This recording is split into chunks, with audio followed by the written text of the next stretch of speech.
No, Víctor Hugo escribió esta novela bastante joven, tenía como 29 años. A mí me sorprende eso, fuera de que la escribió tan, pero tan bien, tan bien escrita.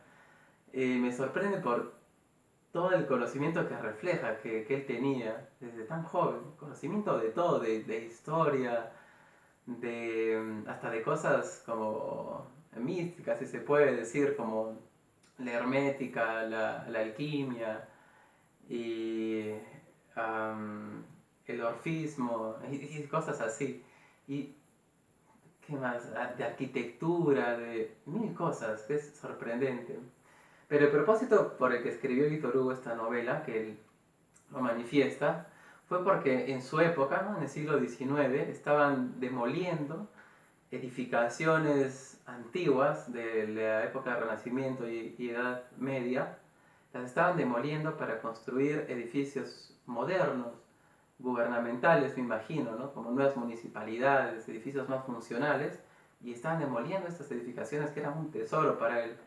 En el libro hay un capítulo dedicado a explicar por qué son un tesoro estas edificaciones antiguas. Entonces, en su afán de preservarlas, de contribuir a que se puedan preservar, él escribe este libro y crea esta historia que todos conocen, que es fascinante, del jorobado, el sacerdote, la gitana, el poeta, el soldado la madre de la gitana y otros que aparecen por ahí. Todo gira en torno de estas plazas, de estas iglesias, palacios, calles que para él son muy valiosos. Todos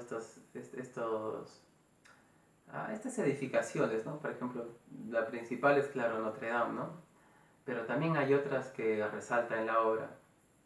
Entonces, en la parte de la trama, de la historia, que no la voy a resumir, pueden buscar una reseña, un resumen, pero en la parte de la historia, bueno, esto hablando fuera de estas, quiero recalcar que es una novela 100% histórica. Y lo lindo de una novela histórica es que uno puede conocer tanto de la época, del lugar, desde las calles, los edificios, las costumbres, las tradiciones, las fiestas, la vestimenta, mm, todo lo que involucra la cultura se puede conocer en estas novelas que son tan ricas en eso. Entonces, lo que le decía era que en la historia, en la trama, Víctor Hugo muestra de una forma muy, muy poderosa, muy clara, muy fuerte, todas las pasiones más bajas, deplorables, vergonzosas de las personas, de los hombres, pero más importante, muestra también de forma muy poderosa los actos o la nobleza, la virtud de las personas, los actos nobles, que son partes muy inspiradoras del libro. Les voy a compartir una, por ejemplo, que a mí me gusta. Cuando el sacerdote todavía era bueno, ¿no? Y mueren sus padres, se queda su hermanito huérfano, ¿no? Y esto sucede, les describe de esta manera, me pareció hermoso. Dice, ese hermanito, sin padre ni madre, ese niño que le caía repentinamente del cielo en los brazos, hizo de él un hombre nuevo. Se dio cuenta de que había en el mundo algo más que las especulaciones de la Sorbona y los versos de Homero, de que el hombre necesitaba afectos, de que la vida sin ternura y sin amor no era más que un engranaje seco, chirriante y desgarrador, pero supuso que estaba en la edad en que las ilusiones no son reemplazadas aún sino por otras ilusiones, que los afectos de sangre y de familia eran los únicos necesarios, que un hermanito al que amar bastaba para llenar toda una existencia. Se zambulló pues en el amor de su pequeño Jehan, con la pasión de un carácter ya profundo, ardiente, concentrado. Aquella pobre e indefensa criatura, hermosa, sonrosada, de cabellos rubios y rizados, aquel huérfano sin más apoyo que otro huérfano, lo conmovió hasta el fondo de las entrañas, y, serio pensador como era, se puso a reflexionar sobre Jehan con una misericordia infinita. Se ocupó de él como de algo muy frágil y muy delicado. fue para el niño más que un hermano, se convirtió en una madre para él. Momentos del libro, partes del libro como esta, por ahí hay otras que también son como joyas de este libro, como por ejemplo cuando el jorobado rescata a la gitana, cuando le salva la vida, o cuando la gitana le pregunta al jorobado por qué la salvó, y ese diálogo, o como cuando el poeta conoce a la gitana por primera vez y lo cautiva, como cuando la madre de la gitana lucha para salvarle la vida y se sacrifica. Hay muchas partes de sacrificio de personas para salvar de alguna manera a otras. Eso es lo hermoso en este libro, a pesar de que es muy trágico, ¿no? Es una tragedia completa. Pero fuera de esta historia, bueno, la parte histórica quizás y la parte del propósito de este libro, que lo dije al principio, es muy interesante. Por ejemplo, muestra la delincuencia de esa época, los barrios peligrosos, los barrios marginales, cómo se vivía, cómo se organizaban, cómo hablaban, habla del caló, este lenguaje eh, que resulta de generaciones y mezclas del francés con otras cosas y sale un lenguaje que hablan los delincuentes más en esa época, ¿no? Pero hay dos capítulos en especial en este libro que para mí son quizá de los más importantes, porque está la historia, ¿no? Pero en paralelo está el propósito del libro que no hay que olvidarnos, ¿no? Eso hay que verlo también. Entonces hay dos capítulos que son como entre paréntesis, entre la historia, un paréntesis, como si fuera un bonus, como si fuera un regalo en este libro. Uno se llama, el primer capítulo de estos que les digo, se llama París a vista de pájaro y el otro se llama Esto mató a aquello. Ese capítulo, París a vista de pájaro, es muy bonito porque es algo así, ¿no? Lo pone a vista de pájaro porque es como si uno recorriese desde el aire todas las callecitas de París, todas las plazas, las callejuelas, las iglesias, toda la, toda la ciudad, es como si fuera una guía turística. Y va describiendo de una forma muy hermosa toda la arquitectura de la ciudad y también fuera de la arquitectura por ahí la gente, las tradiciones que él disfruta, lo que él valora de esta ciudad tan antigua, tan hermosa.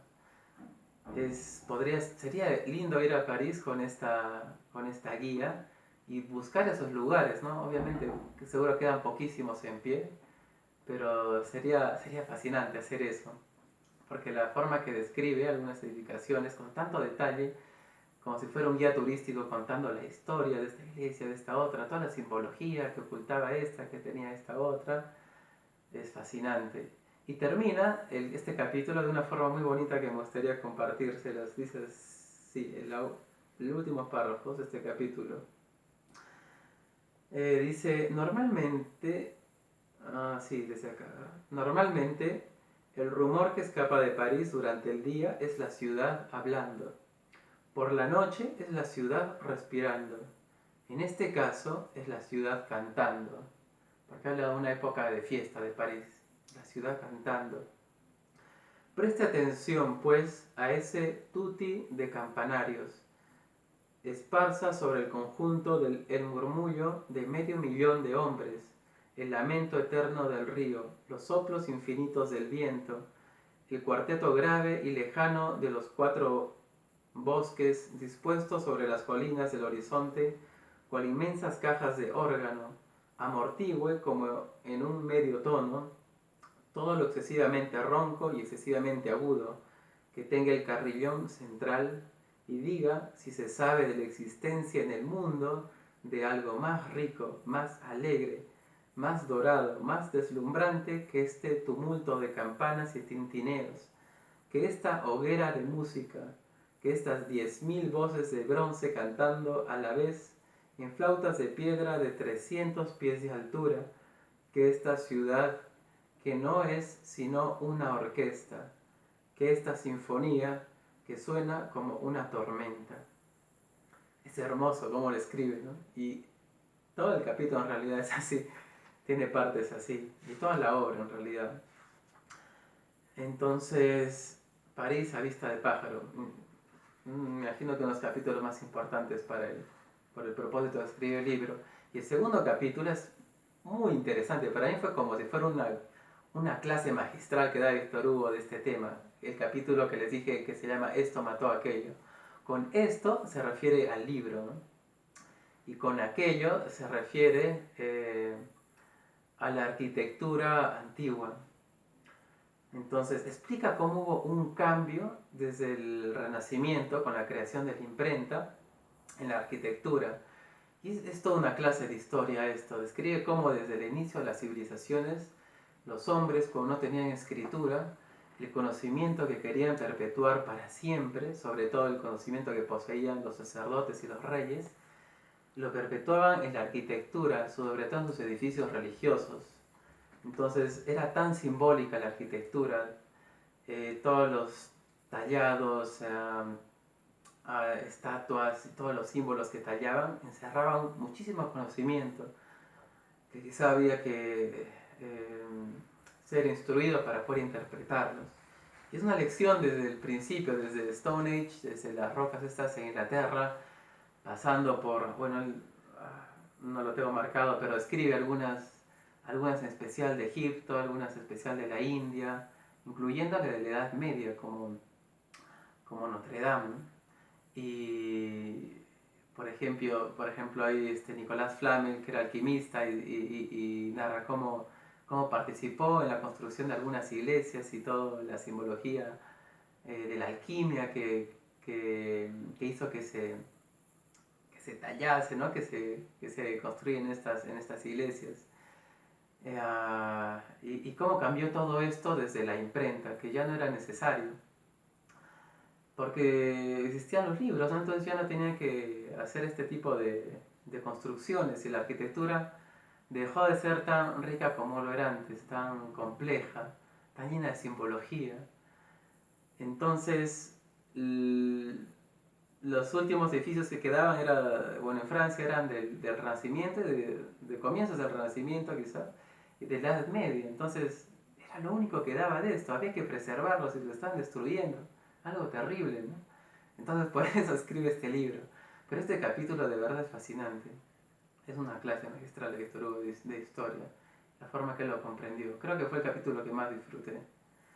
Regresando a la historia de este jorobado, incluye mucho, como dije, mucho amor, virtud, sacrificio, eh, y también todas las partes que son tan feas, que muestra las acciones tan bajas de algunas personas, ¿no?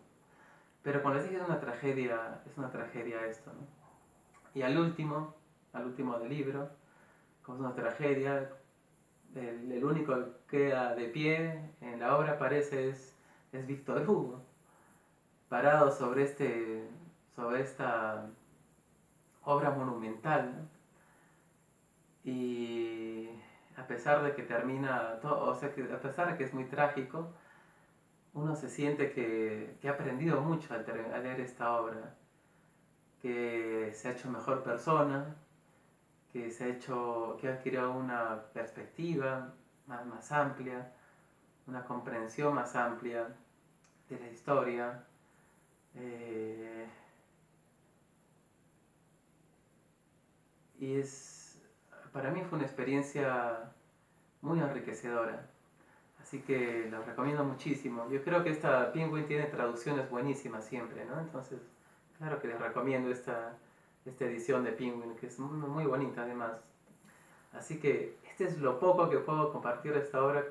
Es difícil encerrar todo lo que contiene, pero espero que les pueda servir y motivar para que la disfruten y la lean quizás no tanto quizás centrándose en la historia de los personajes, que por supuesto que sí, pero sino en esta otra parte que era el propósito en realidad de Víctor Hugo, de resaltar el valor y los tesoros que eran estas edificaciones y por qué preservarlos, atesorar más esto.